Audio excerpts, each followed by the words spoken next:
اللہ تیرا ہے احسان، روز نمازیں اور قرآن ہے یہ سب روح ایمان، نور رمضان، نور رمضان، نور رمضان۔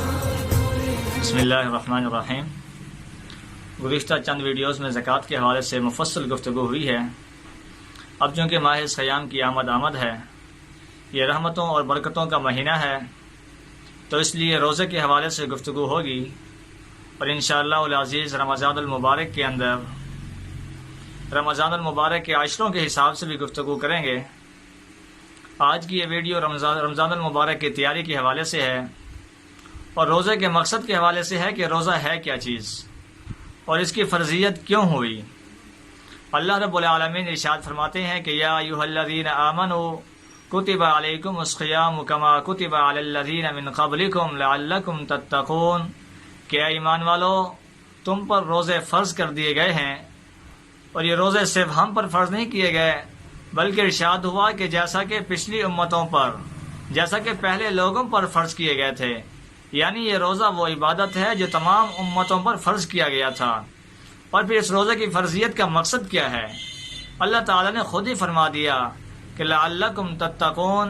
شاید کہ تم فلاح پا جاؤ، یعنی یہ روزہ رکھنے کا مقصد یہ ہے، اور روزہ رکھنے کی روح یہ ہے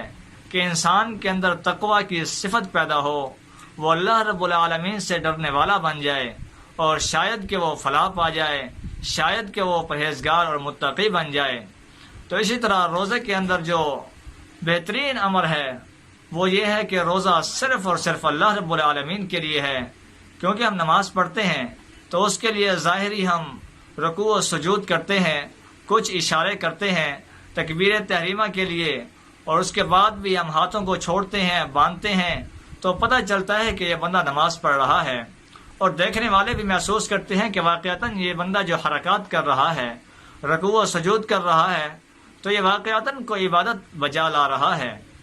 اسی طرح جب بندہ حج کے لیے جاتا ہے تو ایک لمبی مسافت طے کر کے جاتا ہے، اور پھر وہاں جا کر کے طواف کرتا ہے، وہاں جا کر کے اللہ رب العالمین کے فرض کردہ فرائض کو ادا کرتا ہے، تو معلوم ہوتا ہے وہاں سے کہ یہ بندہ حج ادا کر رہا ہے۔ اسی طرح جب زکوٰۃ دی جاتی ہے، اگرچہ جتنی ہی چھپا کر دی جائے، ایک شخص دوسرے کو دے گا تو ان دو افراد کو تو پتہ چلے گا، لینے والے کو بھی پتہ ہے، دینے والے کو بھی پتہ ہے، لیکن روزہ وہ واحد عبادت ہے کہ جس کا اللہ رب العالمین نے فرمایا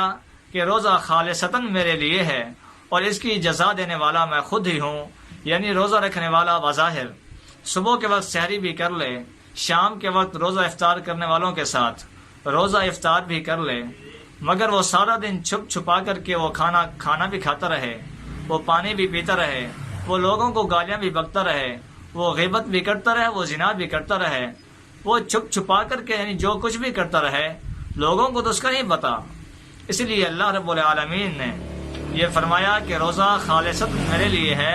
الصوم لی، روزہ میرے لیے ہے، وانا اجزی بہ، اور اس کی جزا دینے والا میں خود ہی ہوں۔ تو روزہ وہ عبادت ہے کہ جو اللہ رب العالمین نے اپنے لیے خاص کیا ہے، اور جب کوئی بادشاہ یا کوئی بہت بڑا حاکم وقت یہ کہہ دے کہ بھئی فلاں بندے کو انعام میں خود ہی دوں گا، تو پھر انسان کی تو بلے بلے ہو جاتی ہے، انسان کی خوشی کا ٹھکانہ نہیں ہوتا کہ میں فلاں کے ہاتھوں انعام لوں گا، یا میرا انعام فلاں شخص نے اپنے لیے مخصوص کیا ہے کہ جی اس شخص کو میں ہی انعام دوں گا۔ تو اللہ رب العالمین جو خالق کائنات ہیں، تو اللہ رب العالمین نے خود فرمایا کہ روزے کی جزا میں خود ہی دوں گا۔ تو عزیز ناظرین، ماہ صیام کی آمد ہے، رمضان المبارک کے حوالے سے تیاری کر لیجئے۔ نبی مہربان کے بارے میں آتا ہے کہ نبی مہربان صلی اللہ علیہ وسلم رجب اور شعبان میں رمضان المبارک کی تیاری کیا کرتے تھے، اور آپ دعا بھی فرمایا کرتے تھے کہ اے اللہ رجب اور شعبان میں برکت عطا فرما اور ہمیں رمضان تک پہنچا۔ تو یعنی نبی مہربان صلی اللہ علیہ وسلم خود بھی تیاری کیا کرتے تھے، اپنے اصحاب کو بھی کہا کرتے تھے کہ کمر کس لو، نیکیاں کمانے کا وقت آیا چاہتا ہے، اور یہ نیکیاں یوں سمجھیے کہ نیکیوں کی موسم بہار ہوتی ہے۔ اللہ رب العالمین بڑھا چڑھا کر کے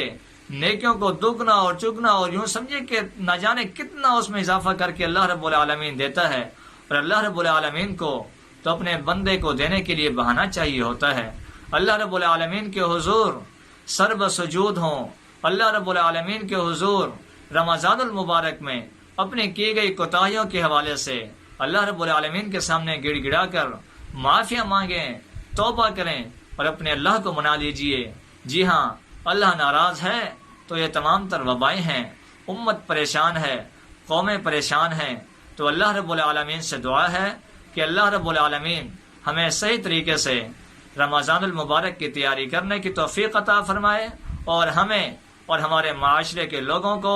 نبی مہربان صلی اللہ علیہ وسلم کے احکامات کی پیروی کرنے کی اور ان پر بہترین طریقے سے عمل کرنے کی توفیق عطا فرمائے۔